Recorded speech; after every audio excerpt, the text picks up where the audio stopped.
जैसा देश वैसा वेश, देख करिए आपका संदेश हवा सिंह चहल के साथ।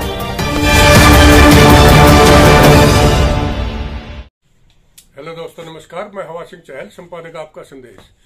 दोस्तों, हिसार एयरपोर्ट का काफी जिक्र उठा हुआ है और इस बारे में भ्रांतियां फैली हुई थी कि हिसार के अंदर एयरपोर्ट बनेगा। बहुत से प्रॉपर्टी डीलरों ने भी वहां प्लाटों के रेट दिन दुगुनी रात चौगुनी के तरीके से बढ़ा दिए और आज हर सेक्टर के अंदर सिर्फ इसलिए हिसार के अंदर प्रॉपर्टी में उछाल आया कि यहाँ इंटरनेशनल एयरपोर्ट बनने जा रहा है। लोगों ने बहुत ज्यादा महंगे दामों में प्लाट खरीद लिए, लेकिन अब जो बयान आया है सरकार की तरफ से कि ये इंटरनेशनल एयरपोर्ट यहाँ नहीं बनने वाला है, तो ये एक एविएशन का वैसे ही मतलब प्रचार था। अब आरटीआई के जरिए आप नेता मनोज राठी ने ये खुलासा किया है कि यहाँ इंटरनेशनल एयरपोर्ट नहीं बनेगा और उसने सबूत के साथ एक प्रेस कॉन्फ्रेंस में स्पष्ट तरीके से बताया है कि यहाँ पर इंटरनेशनल एयरपोर्ट नहीं बनेगा। और ये जिस तरह से झूठ बोलकर प्रॉपर्टी के रेट बढ़ाए हैं, सीधा सीधा आरोप आप नेता ने ये सरकार पर, बीजेपी और जेजेपी के नेताओं पर लगाए हैं और उनको भूमाफिया करार दिया है। तो आइए मैं उन्हीं की एक प्रेस कॉन्फ्रेंस के दौरान जो बातचीत हुई उसके बारे में आपको डिटेल में बताता हूँ। नेशनल एयरपोर्ट नहीं है। हमने भी कई बार लोगों को बताने की कोशिश करी कि इंटरनेशनल एयरपोर्ट नहीं है। बीजेपी जेजेपी के नेताओं से सवाल पूछे, लेकिन वो लोग बार बार कहते रहे इंटरनेशनल एयरपोर्ट है, इंटरनेशनल एयरपोर्ट है। हमने कुछ समय पहले, 2-3 महीने पहले आरटीआई लगाई और आरटीआई के अंदर ये पूरा ब्यौरा, जिसके अंदर कितनी जमीन एक्वायर हुई, कितने रुपए लगे, कितने पेड़ इन लोगों ने काट दिए हरे भरे, ये सारी चीजें इसके अंदर आई हुई हैं। और आखिर में हमें कल इस बात का जवाब मिला।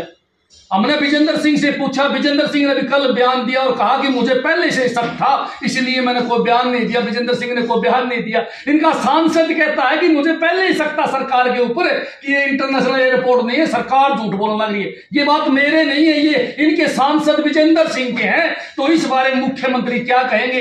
एक बार फिर साबित हुआ है कि बीजेपी जेजेपी सरकार जुमले पार्टी है, जुमले सरकार है। आज झूठ बोलकर ये बातें एक बार सिद्ध होने का काम हो गया। आप लोगों के सामने सत्य है। एक बहुत बड़ा षड्यंत्र मैं आपको बताने जाने लग रहा हूं कि सबूत के साथ, बगैर सबूत नहीं, एयरपोर्ट के चारों तरफ कीमती जमीन बीजेपी और जेजेपी के नेताओं ने खरीदी थी। मैं दुष्यंत चौटाला पे आरोप लगाता हूं कि दुष्यंत चौटाला का उस स्कैंडल में हाथ था। दुष्यंत चौटाला भू माफिया है, प्रदेश का उप मुख्यमंत्री नहीं, भू माफिया है। खट्टर साहब के कई नेता, कमल गुप्ता जैसे नेता, ये लोग भू माफिया हैं, ये नेता नहीं है। इन लोगों ने पहले वहां कम दामों में जमीन खरीदी, फिर इंटरनेशनल एयरपोर्ट का प्रोजेक्ट लेके आए और फिर वह जमीन अरबों रुपए में लोगों को बेच दी। अब 2 दिन से मेरे पास कम से कम 50 फोन लोगों के आए हैं कि ये इंटरनेशनल एयरपोर्ट नहीं बनेगा जी, हम तो बर्बाद हो जाएंगे।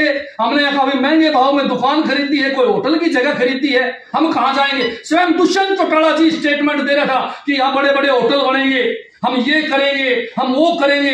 किस लिए दे रहा था स्टेटमेंट? वो उस स्टेटमेंट से साबित होता है कि दुष्यंत चौटाला ने रुपए कमाने के लिए भू माफिया का प्रयोग किया और जमीनें बेचने का काम किया। दुष्यंत चौटाला सबसे फ्रॉड नेता, हरियाणा के अंदर सबसे भ्रष्ट नेता है और ये बीजेपी जेजेपी ने आज सिद्ध कर दिया है कि इनकी सरकार ने जो सरेआम आम लोगों को लूटने का कार्य करने लग रहे हैं। सारी दुनिया के सामने आज ये सच आ गया है कि इंटरनेशनल एयरपोर्ट नहीं है, फिर भी कहते हैं कि पहले डोमेस्टिक बनाएंगे फिर इंटरनेशनल बनाएंगे।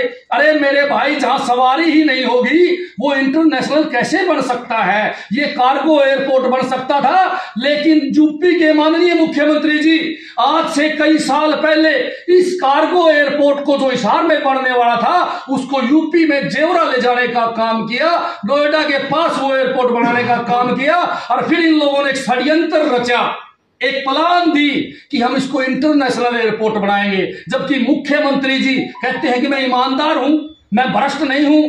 अनिल विज कहते हैं मैं ईमानदार हूं, और भी बीजेपी के नेता और दुष्यंत और जेजेपी के नेता कहते हैं कि वह ईमानदार हैं, लेकिन उन लोगों ने सरेआम झूठ बोला, जनता को लूटा।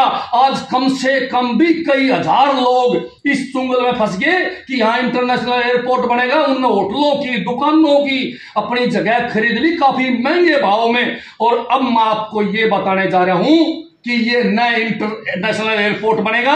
यहां केवल जहाज उतरेंगी तो मुख्यमंत्री की उतरेंगी, इन मंत्रियों की उतरेगी। पहले एक 4 सीटर छोटी जहाज इन लोगों ने यहां से उड़ाई थी। मैं मुख्यमंत्री जी से पूछना चाहता हूं, आप लोगों से 4 सीटर जहाज तो इस हार से चली नहीं, क्या यहां 500, 400 लोग बैठने वाली हवाई जहाज आप चलाएंगे?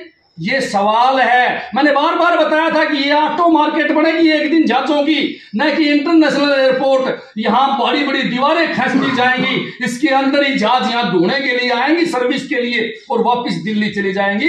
सारी दुनिया को इस बात का पता है, लेकिन इस सरकार ने धोखा किया, हिसार की जनता के साथ धोखा किया, हिसार की जनता को बेवकूफ बनाया, सिर्फ वोट लेने के लिए, सिर्फ राजनीति करने के लिए। अब मेरा इन सभी नेताओं से सवाल है, मेरा कमल गुप्ता जी से सवाल है, जो रात को भी एयरपोर्ट पर खड़े रहते थे, 24 घंटे उद्घाटन के चक्कर में रहते थे, बड़ी बड़ी डींगे मारते थे। वो तो सच्चा है ना डॉक्टर साहब? तो आज बताए अपने आकाओं को कितना धन यहां से कमवाया है, कितना पैसा इन लोगों ने कम। ऐसा देश वैसा देश, देख कर ये आपका संदेश हवा सिंह चहल के साथ।